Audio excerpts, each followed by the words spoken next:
Il est 13 heures, vous êtes sur RTI 1, bonjour et bienvenue dans votre journal. 11 juillet 2022, journée africaine de lutte contre la corruption sur le thème « Gestion des fonds Covid-19 et leçons apprises en matière de transparence et d'intégrité ». La célébration officielle de cette journée s'est faite à la primature, donc hier en présence du Premier ministre et de nombreux membres du gouvernement. Certains parmi eux ont saisi l'occasion pour dévoiler leur stratégie. La gendarmerie nationale, dans sa mission de sécurité des personnes et des biens, a interpellé 6 individus dans un village de la sous-préfecture de Bongouanou, des individus qui troublaient la quiétude des populations. Ils s'en prenaient surtout aux commerçants des produits agricoles. Au Burkina Faso, des hommes armés ont assiégé dimanche 10 juillet la ville de Barsalogo. 5 civils, dont un enfant, ont été tués, des soldats blessés et un important lot de matériel emporté ou détruit par les assaillants. Lundi, hier, les assaillants sont revenus sur place avant d'être une seconde fois repoussés. Je vous le disais en titre, hier, lundi 11 juillet, la Côte d'Ivoire ainsi que tous les États partis à la Convention de l'Union africaine sur la prévention et la lutte contre la corruption a célébré la journée africaine de lutte contre la corruption. Gestion des fonds Covid-19 et leçons apprises en matière de transparence et d'intégrité. Et voilà le thème de la journée cette année. La célébration officielle s'est faite à la primature en présence du Premier ministre Patrick Hachi. Les précisions de Dangui Dangui. La COVID-19 n'a pas seulement été une crise sanitaire ou humanitaire, elle a été aussi une crise de gouvernance, a déclaré la représentante de l'Union africaine en Côte d'Ivoire ce 11 juillet à la célébration de la 6e édition de la Journée africaine de lutte contre la corruption. La résistance des pays en matière de reddition des comptes a été mise à l'épreuve, d'où la nécessité de repenser le rôle des institutions et des mécanismes de promotion de la transparence et de la reddition des comptes. La représentante de l'Union africaine a par ailleurs félicité la Côte d'Ivoire pour les réformes entreprises dans le cadre de la lutte contre la corruption. N'empêche que beaucoup reste à faire pour endiguer le phénomène, admet le ministre de la Promotion de la bonne gouvernance. Au titre de l'indice de perception de la corruption développé par l'ONG Transparency International, la Côte d'Ivoire stagne encore à un score de 36 sur 100 et est classée 105e sur 180 pays en 2021. Il apparaît donc nécessaire de renforcer les instruments et mécanismes de promotion de la transparence, de la responsabilité et de la redevabilité.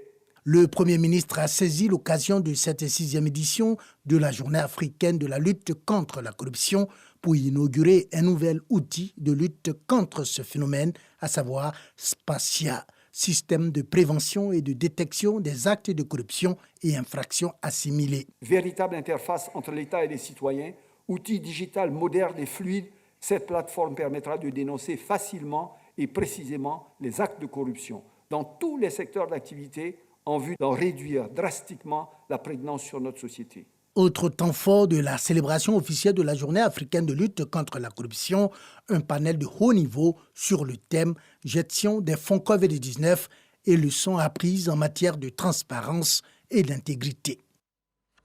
Un reportage de Dangui Dangui et Sylvestre Nguessan. Les jeunes de la région du Poro viennent de recevoir des motos pour soutenir leur autonomisation. Une centaine de motos offertes par Mamadou Sangafoua Koulibaly. Le ministre entend même organiser prochainement une séance de formation de tous les conducteurs de taxi-moto de la région en vue de réduire les accidents. Le témoignage de Soro Corona de la station régionale RTI Boaké. L'auto-emploi reste l'une des solutions pour venir à bout de la question du chômage des jeunes. À Kourougou, région du Poro, le transport est la principale activité génératrice de revenus pour de nombreux jeunes. Pour accompagner ces conducteurs d'engins à 2 roues, 100 nouvelles motos ont été distribuées. Une action d'une structure de vente de motos. Les bénéficiaires de ces engins à 2 roues travailleront pour le remboursement du prêt octroyé. Une action rendue possible grâce au ministre Sangafoua Koulibaly. Les jeunes se réjouissent du soutien du ministre qui leur permet de se prendre en charge et participer au développement de la cité. Ce soutien du ministre vient soulager de nombreux jeunes qui étaient en attente d'une moto pour pouvoir se prendre en charge. Le ministre n'est pas à son premier geste pour soutenir les jeunes de Korogo. Nous allons travailler pour qu'ils soient contents de nous afin d'aider d'autres jeunes. Le ministre du pétrole, des mines et de l'énergie a officiellement remis les motos aux jeunes. Sangafoua Coulibaly invite les bénéficiaires à être des modèles afin que d'autres jeunes puissent bénéficier de cette aide. Son porte-parole appelle les jeunes au sérieux. Je tiens à dire merci au ministre Sangafoua parce que vraiment c'est un geste pour montrer aux jeunes que nous, les policiers, on peut les aider. Mais il faut avoir la confiance. Donc ils vont voir si, cette fois-ci, si les jeunes ont pu payer les trucs à temps. Vraiment, nous, on pourra faire encore de plus que chacun ait une nouvelle moto pour vraiment faire son business. Le ministre Sangafoua offre également une assurance d'1 an et une formation en sécurité routière, une éducation routière pour réduire le taux des accidents de la circulation des engins à 2 roues à Korogo. Le cœur et l'esprit, c'est le titre du livre qui retrace la vie, le parcours et les convictions réelles de l'ancien Premier ministre Amadou Gon Coulibaly. Le livre a été dédicacé récemment à l'Institut de formation politique qui porte le nom de l'ancien chef du gouvernement. C'était lors d'un panel de haut niveau qui a porté essentiellement sur les défis sécuritaires de l'Afrique. Les précisions de Souleymane Donisongou et Abou Sanogo. L'Afrique face aux défis sécuritaires internationaux, la montée du terrorisme et la guerre russo-ukrainienne. C'est le thème qui a réuni Lionel Zinsou, ancien Premier ministre du Bénin, Alpha Bari, ancien ministre des Affaires étrangères du Burkina Faso, au cours de ce panel initié par l'Institut de formation politique Amadou Gon Coulibaly. Comment l'Afrique peut-elle relever les défis sécuritaires face à la montée du terrorisme? L'Afrique doit compter sur elle-même et je pense que la crise sécuritaire qui se vit actuellement entre la Russie et l'Ukraine doit faire prendre conscience aux Africains avec toute la mobilisation des ressources. Avec les réserves de gaz qu'on est en train de développer au Sénégal, en Mauritanie, au Mozambique, avec la montée des hydrocarbures, on commence à être un peu incontournable alors que les capacités de gaz disponibles dans le monde sont saturées en fait. L'Afrique est, d'une certaine manière, la maîtresse des raretés, celle qui a la capacité d'empêcher que les raretés étouffent la croissance du monde. Les auditeurs de l'Institut de formation politique Amadou Gon Coulibaly se sont imprégnés des questions sécuritaires transnationales. Une séance de présentation et de dédicace du livre qui retrace le parcours du regretté Premier ministre Amadou Gon Coulibaly a permis aux étudiants de cet institut d'appréhender les valeurs qu'il incarnait. On découvre vraiment un homme de fidélité, un homme vraiment très attaché à ses valeurs, qui inspire beaucoup pour nos jeunes aujourd'hui, parce que Amadou Gon Coulibaly a été un fidèle parmi les fidèles du président Alassane Ouattara. À la jeunesse ivoirienne et à la jeunesse africaine, c'est le moment de se réveiller. L'Afrique compte sur la jeune génération que nous sommes et ensemble, il faut relever le défi d'une nation forte et le défi d'une Afrique solide, constructive, une Afrique qui gagne. Ce livre de 155 pages qui comprend 11 chapitres évoque la vision de feu Amadou Gon Coulibaly pour la Côte d'Ivoire et pour l'Afrique. L'Institut de formation politique Amadou Gon Coulibaly a pour objectif l'amélioration de la participation des jeunes à la vie politique en Côte d'Ivoire et dans la sous-région ouest africaine. Transfrontalière, la lutte contre le terrorisme, mais aussi la sécurité à l'intérieur de nos États. Nos forces de défense et de sécurité veillent au bien-être des populations. La gendarmerie nationale vient d'ailleurs d'interpeller 6 individus dans un village de Bongouanou, dans la région du Morono. Ces présumés malfrats troublaient depuis quelque temps le sommeil des commerçants de la zone. Depuis Bongouanou, le reportage d'Abou Sanogo. Ces 6 individus ne séviront plus dans la région de Bongouanou. Eux qui avaient pour habitude de troubler la quiétude des habitants de la localité de Brou-Akwessou. Le dimanche 26 juin dernier aux environs de 19h. Et ils sont entrés dans une boutique de vente de produits agricoles. Un coup de feu retentit et alerte les populations qui aussitôt volent au secours du boutiquier. Pris de panique, ils vont s'échapper, abandonnant une arme à canon scié et une balle. Informé de cette attaque, la gendarmerie nationale ouvre une enquête. Les investigations menées ont permis aux éléments de la brigade de sécurité rurale 2 de mettre le grappin sur 6 individus. Ils sont promptement conduits à la brigade territoriale de Bongouanou pour être déférés devant les juridictions compétentes. Quelques jours plus tard, 3 présumés coupeurs de route sont mis hors d'état de nuire sur l'axe Daoukro-Ngatakro. Armés, ils tentaient de s'installer en vue de mener une attaque. Surpris par les forces de l'ordre, ils ouvrent le feu en direction des gendarmes, qui ripostent automatiquement. Bilan, 3 individus non identifiés abattus. Une Kalachnikov à crosse sciée sans numéro, un chargeur garni de 5 munitions de 7 mm 60, une machette et 2 téléphones portables saisis. Les éléments de la brigade de Daoukro se sont rendus sur les lieux et ont procédé aux constatations d'usage.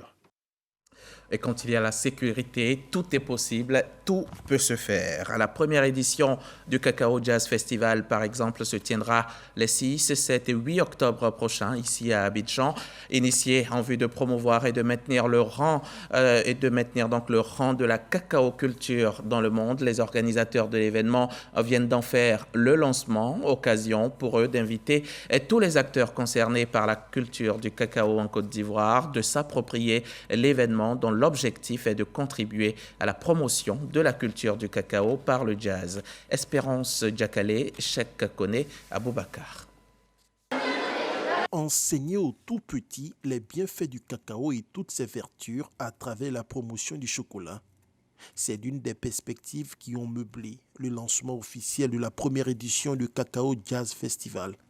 Cet événement a pour but de contribuer à la promotion de la culture du cacao et au rayonnement culturel de la Côte d'Ivoire par la musique jazz. Cacao Jazz, c'est le jazz enrobé de cacao.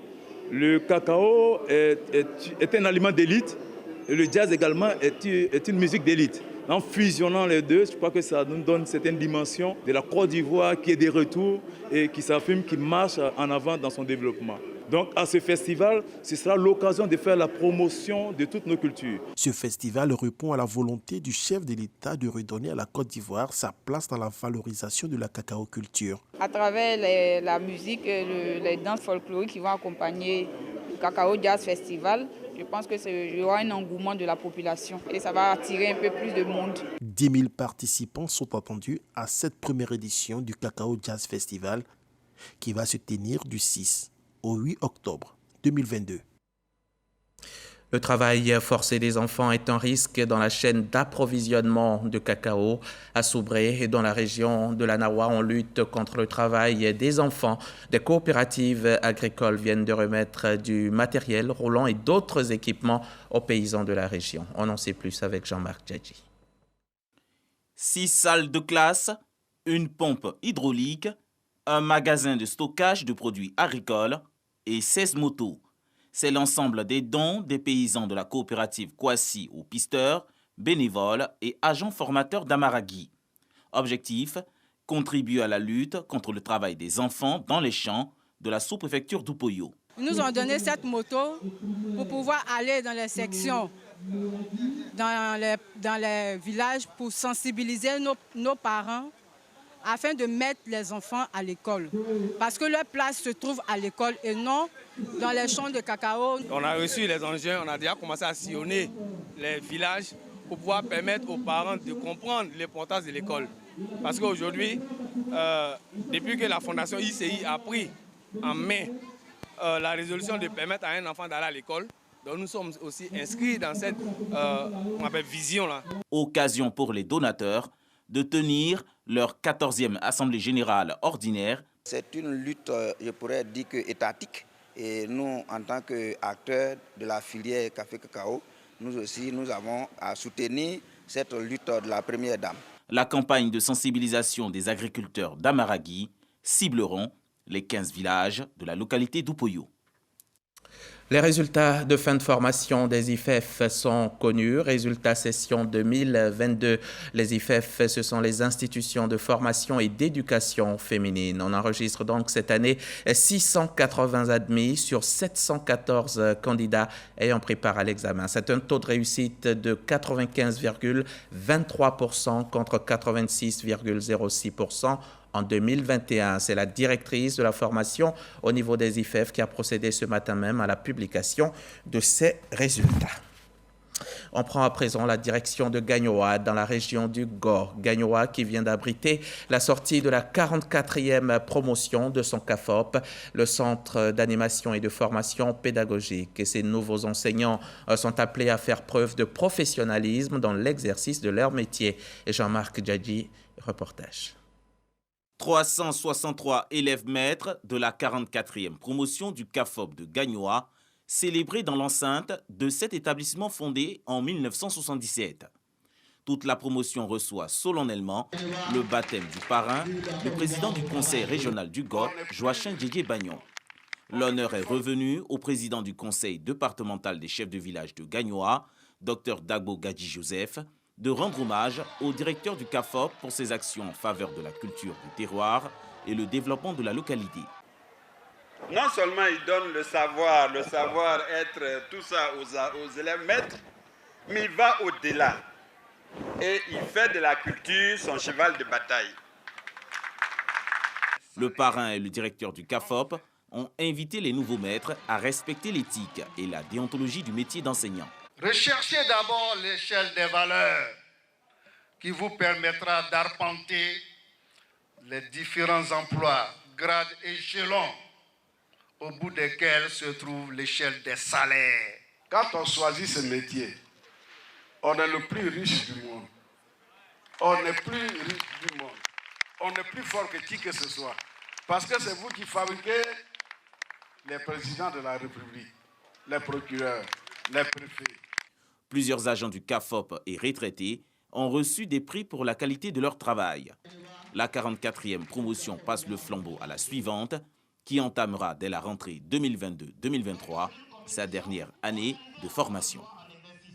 Outre leur rôle d'enseignants, ces nouveaux instituteurs seront aussi des éducateurs qui veilleront à lutter contre la consommation de la drogue et les grossesses en milieu scolaire. Le Rotary Club d'Abidjan, lui, en tout cas, en fait son cheval de bataille. Le club service sensibilise les élèves à s'éloigner de ces fléaux. Evelyne Yoboué, Jean-Marc Djadji, à Boussoro.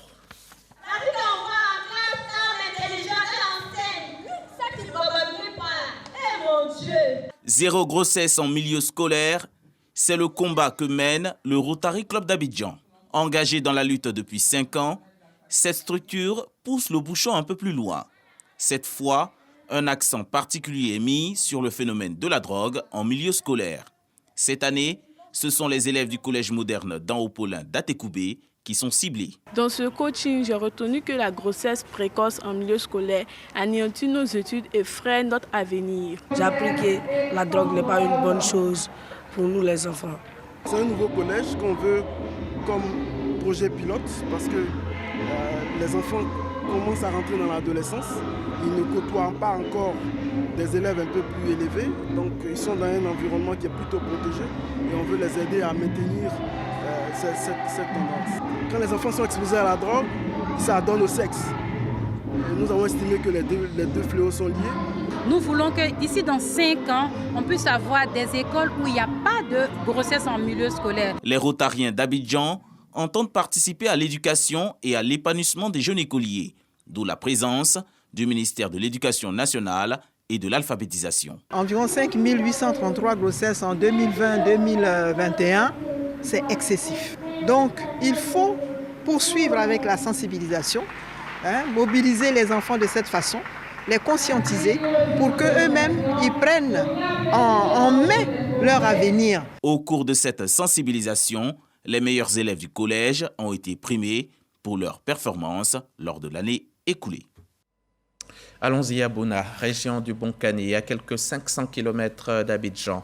Sur place, s'est tenue la semaine dernière la 2e session ordinaire du conseil municipal, réunion au cours de laquelle le budget modificatif du conseil a été adopté avec désormais une plus grande orientation sur l'éducation et la salubrité de la ville. La correspondance d'Herman Yamia.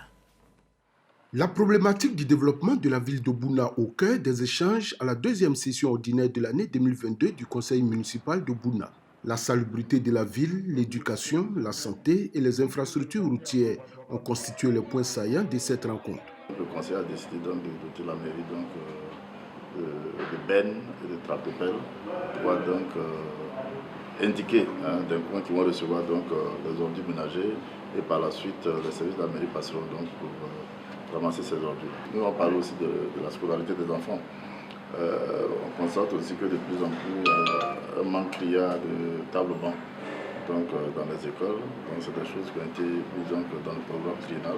Au cours de cette deuxième session ordinaire du conseil municipal, il a été surtout question de l'adoption du budget modificatif de l'exercice 2022 qui s'équilibre en recettes et en dépenses à la somme de 318 370 000 francs CFA et du programme triennal 2023, 2024 et 2025. Le maire indique que les 3 années à venir vont connaître une intensification des projets afin d'améliorer les conditions de vie des populations. Aussi, insiste-t-il, la pression sera mise sur les entrepreneurs à qui des travaux ont été confiés afin de les achever dans un délai raisonnable. Dans le cas donc précis, l'État a donné 5 km de voies à Bouna.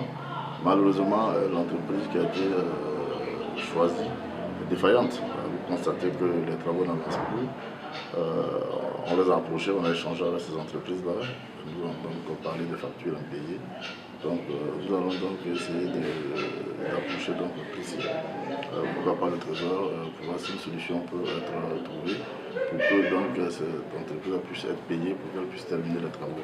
En marge de cette session du conseil municipal, Bouraïma Ouattara a profité de l'occasion pour magnifier les mamans de la commune. Au nombre de 300, chacune des mamans présentes à cette cérémonie est répartie avec un présent à la maison. La deuxième édition du Salon des collectivités territoriales se tiendra fin septembre, du 29 septembre au 1er octobre précisément. Selon le président de l'UVICOSI, l'Union des villes et communes de Côte d'Ivoire, le salon réunira les élus locaux, les opérateurs économiques et les acteurs de la décentralisation. Laure Goretti et Jean-Marc Djadji étaient cette semaine au lancement du salon. Du 29 septembre au 1er octobre 2022, se tiendra à Abidjan la deuxième édition du Salon des collectivités territoriales.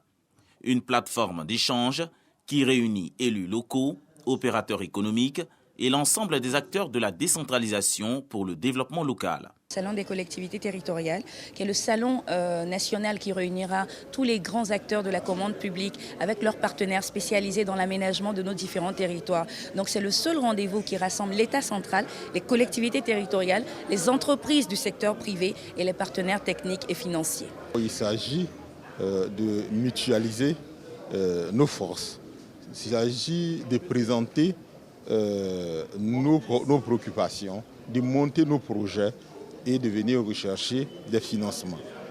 Le ministre Paulin Danho, président de l'Union des villes et communes de Côte d'Ivoire, a invité les maires et élus locaux à participer massivement à cette rencontre riche d'opportunités. Nos territoires sont souvent en mouvement.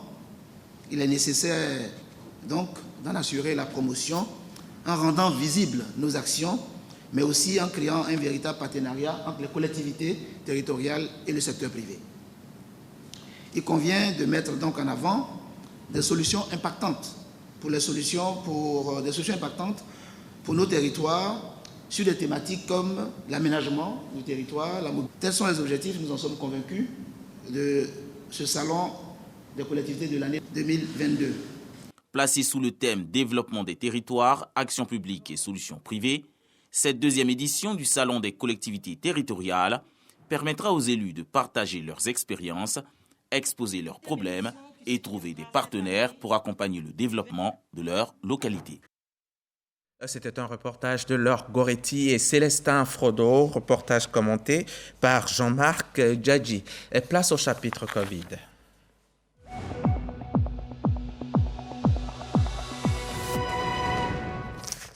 Hier lundi 11 juillet, 5 nouveaux cas de Covid ont été enregistrés par les autorités sanitaires.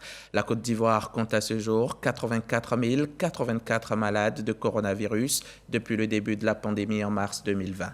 805 décès sont à déplorer depuis, avec 113 cas actifs. Faites-vous vacciner et si c'est déjà le cas, continuez tout de même à respecter les mesures barrières.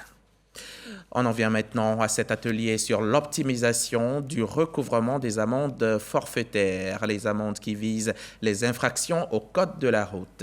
Cet atelier, organisé par la Direction générale du Trésor et de la comptabilité publique, avait pour objet de repenser la stratégie de recouvrement afin d'en accroître le montant. Jean-Luc Bangbo, reportage. De 332 millions à 998 millions de francs CFA. C'est le bond réalisé dans la collecte des amendes forfaitaires entre 2018 et 2021.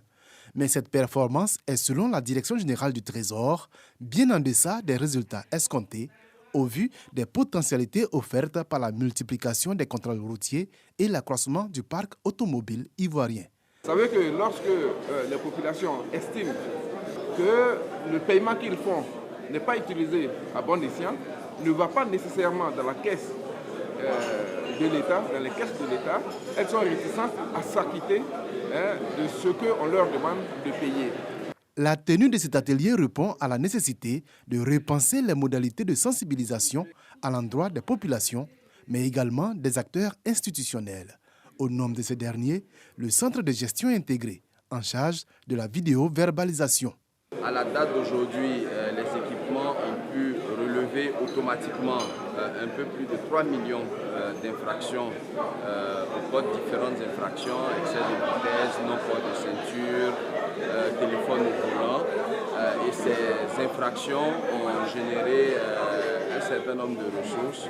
Nous sommes aujourd'hui autour de 250 millions en moyenne par mois. Pour la Direction générale du Trésor, il s'agit de mettre en œuvre une démarche novatrice, fondée sur une action commune visant à rassurer la population. Les experts ici présents nous instruiront sur les stratégies envisagées afin de dissiper les réactions d'incompréhension et de rejet en expliquant aux populations le sens des actions menées en matière d'amende forfaitaire et de rendre ainsi le grand public plus réceptif au paiement de l'amende. Les amendes forfaitaires, faut-il le rappeler, visent les infractions au code de la route. Cet atelier est la première étape d'une vaste campagne de sensibilisation qui s'étendra à partir du 15 juillet prochain sur 14 chefs-lieux de district. Le 23 juin, c'était la journée internationale des veuves, journée célébrée récemment dans la commune d'Adjamé à l'initiative de la fondation Kisakone, Fondation internationale des veuves d'Afrique. Une célébration pour interpeller les populations et le gouvernement sur la condition de la veuve en Côte d'Ivoire. Le reportage est signé Jean-Marc Djadji. Plus de 1000 veuves célébrées dans le quartier de Williamsville, dans la commune d'Adjamé. Une attention particulière est portée sur ces femmes vulnérables à l'occasion de la Journée internationale des veuves. Une opportunité pour les veuves de Côte d'Ivoire de revendiquer une amélioration de leurs conditions de vie et le respect de leurs droits. Elles ont notamment remercié leurs bienfaiteurs pour l'assistance à leur égard. Le seul fait de vous voir parfois est signe d'espoir et de réconfort pour nous, chers présidents, des veuves dans l'incapacité de payer leurs factures d'électricité, privées de courant, ont vu leur électricité établie grâce au soutien de la FIFA. Le ministère de tutelle et ONU Femmes ont rappelé leurs actions conjointes dans les domaines de la législation en faveur de ces personnes défavorisées. Initiatrice de cette célébration, la fondation Kisakone aspire à la perpétuer. Souvent face à des difficultés financières, nous avons compris avec ces veuves, lors de leur formation par la FIFA, qu'il fallait juste des formations sur des activités génératrices de revenus à ces veuves, afin de leur permettre de mieux gérer et de mieux faire prospérer leur petit commerce. L'on enregistre à ce jour en Côte d'Ivoire plus de 380 000 veuves, selon les données de ONU Femmes. Je vous le disais en titre, au Burkina Faso, des hommes armés ont assiégé dimanche dernier, dimanche 10 juillet, la ville de Barsalogo, à 45 km au nord de Kaya, obligeant l'armée à battre en retraite. Mais l'arrivée de l'aviation et du renfort a permis de repousser les assaillants. 5 civils, dont un enfant, ont été tués, des soldats blessés et un important lot de matériel emporté ou détruit par les assaillants. Lundi, les assaillants sont revenus sur place avant d'être une seconde fois repoussés. Cette attaque dans la commune très stratégique de Barsalogo inquiète les populations de la région, surtout celle de Kaya. Après avoir fui samedi le palais présidentiel assiégé par les manifestants, le président sri-lankais Gotabaya Rajapaksa a été bloqué mardi à l'aéroport international de Colombo. Le chef d'État contesté, qui a promis d'annoncer sa démission mercredi, a été confronté à un face-à-face humiliant avec les agents de l'immigration, l'empêchant de s'exiler à l'étranger, selon donc des sources officielles. Gotabaya Rajapaksa est accusé d'avoir mal géré l'économie, menant à l'incapacité du pays en manque de devises étrangères à financer les importations les plus essentielles à cette population de 22 millions d'habitants. C'est la fin de ce journal. Merci de l'avoir suivi, mais n'allez pas très loin. Tout à l'heure à 16h, vous pourrez suivre le magazine. Ça fait l'actualité présentée par Mariam Touré et qui va porter sur la vaccination. La campagne de vaccination couplée face à la flambée des cas de Covid-19. L'invité de Mariam Touré est bien sûr professeur Daniel Kra, directeur coordonnateur du programme élargi de vaccination. À demain, 13h.